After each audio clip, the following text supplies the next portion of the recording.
to pay my respects to Juicy. I've decided to show up today in Subway colors. Unfortunately, Preach is still not here today, but we got some big news. Yo. Yeah, you called?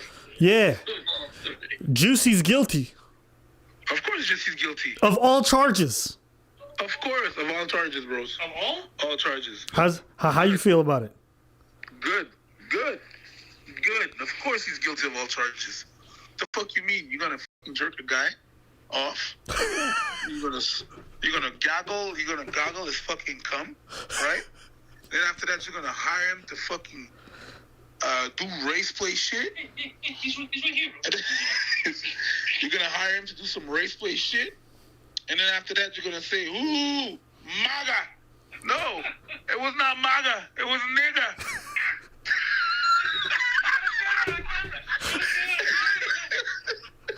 Oh man, they really got this man. This man was out here getting hand jobs, and then he said, "Hey man, can you do a race job afterwards?" That's wild, bruh. Can you do a race job after a hand job? Bro. All right, after I suck out your semen, can you pour some bleach on me? Let's get it extra white. Imagine having somebody successfully jerk you off and you still don't get a happy ending. Oh, I got jump on my way to fucking Subway in fucking Chicago, -15 windy city. Yo, after I get that foot long, I'm gonna pretend I'm getting another foot long, and I want you to ambush me with some bleach. Exactly. I got ambushed by 2 footlongs while I was trying to get a foot long. And to make this whole scam even better, to make the whole scam even better, the niggas who attacked him were Nigeria. The Nigerian scammers trying to pull off a scam on the FBI.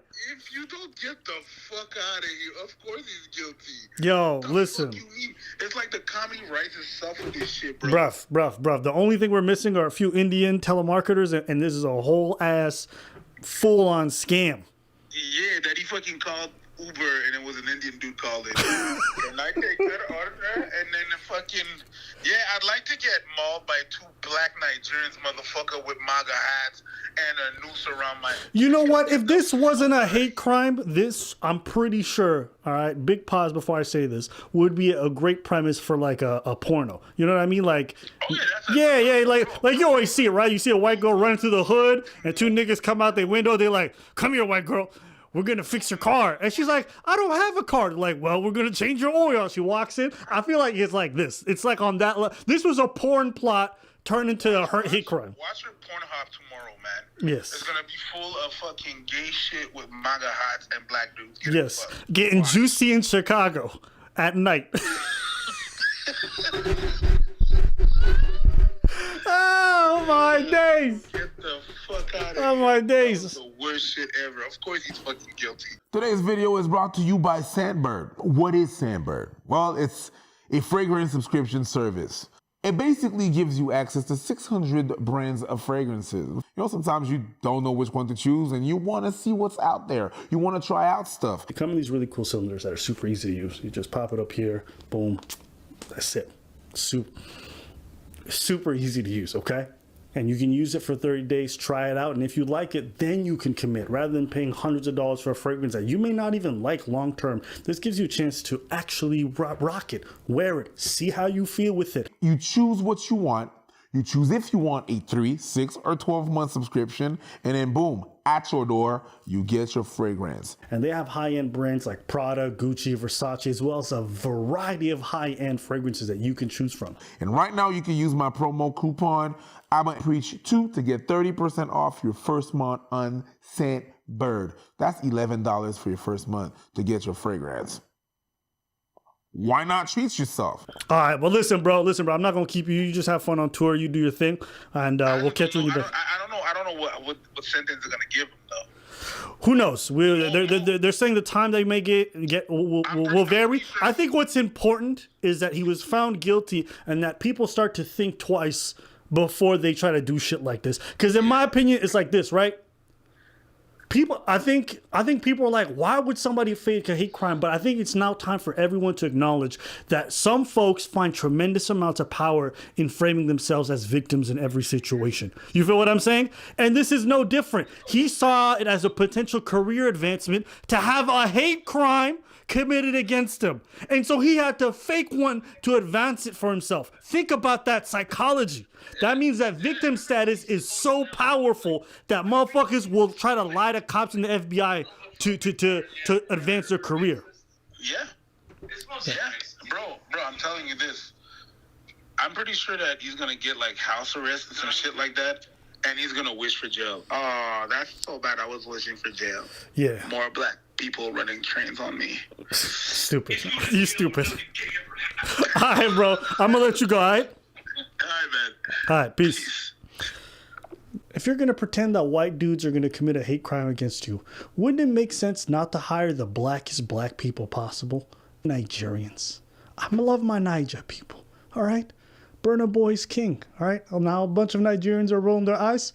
For what reason are you looking at me funny? See, you could have just hired Stacey Dash and Candace Owens and this would have been way more believable. But you had to go for Nigerian scammers. I knew they were lying. Nigerians can't handle the cold. You didn't see these fucking hate crime white supremacists just shivering, being like, MAGA in the footage? Come on. Yeah, and I think, guys, at the end of the day, at the end of the day, as much as we're all going to have a laugh about this, we all knew that this hate crime was fake. I think what it really does showcase is that people will go to insane lengths to frame themselves a certain type of way. And it says something really terrible, I think, about our society in a way, because we do value that.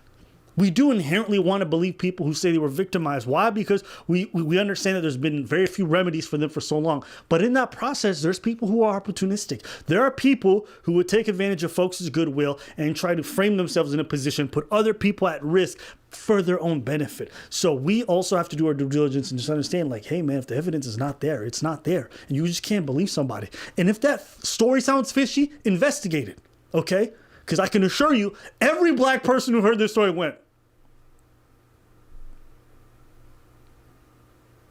nigga. I think that's the main takeaway for me. But I'm glad the jury got it right. I'm glad this person was charged. And I'm glad that folks are starting to open their eyes to the reality. Like, yo, this is a real thing. People do lie and they don't need to make sense. People will lie for the most frivolous things and they'll fuck up your life. Right? So just remember that. And yeah, as far as Juicy goes, good, man. Good. And anybody else who fakes some shit like that, who makes up these false allegations, good. They should also be dealt with. You get zero sympathy from me. If you're going to tell a lie and put other people at risk, I hope you end up in jail. I hope you do.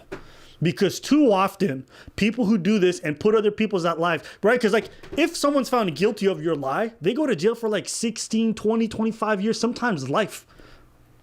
Sometimes life. But if you're found to have faked a crime, how long do you go to jail? A year? 2 years? Probation? House arrest? No, they need to stop. They need to increase the penalties if it found that you're lying. Not if they can't prove the case, because that's a different thing. If they can find evidence that you 100% lied and fabricated the whole thing, throw the book at them. This is my take. You should face more time than whoever you try to put in jail. Do you know what I'm saying? Like, if you try to put someone in jail for murder and you fabricated the whole thing, you should face that plus some, just to deter people from ever trying to fabricate these kinds of things. I think that's the way going forward. But that's just my thoughts. Maybe I'm going too crazy. Maybe it's too radical. I want to hear from you guys. What do you guys think?